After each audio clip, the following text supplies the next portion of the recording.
સુરતમાં વેડ રોડ વિસ્તારમાં ground plus 3 માળના મકાનના દાદરનો ભાગ એકાએક તૂટી પડતા રહીશો મુશ્કેલીમાં મુકાઈ ગયા હતા। પહેલા માળના દાદરનો ભાગ પડી જતા ઉપરના માળે ફસાઈ ગયેલા લોકોને મુશ્કેલી વધી ગઈ હતી।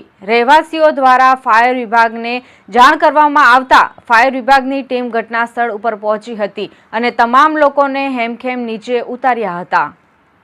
વેરોડ વિસ્તારની તેના કુંજ એપાર્ટમેન્ટના રહીશો ગભરાઈ ગયા હતા। ગ્રાઉન્ડ ફ્લોરથી ત્રીજા માળ સુધી જવા માટે જે દાદરનો ઉપયોગ કરવામાં આવતો હતો તે દાદરના 3 થી 4 જેટલા પગથિયા એકાએક જ તૂટી ગયા હતા અને તેનો કાટમાળ ગ્રાઉન્ડ ફ્લોર ઉપર પડ્યો હતો। રહીશો ડરીને બૂમાબૂમ કરી મૂકી હતી।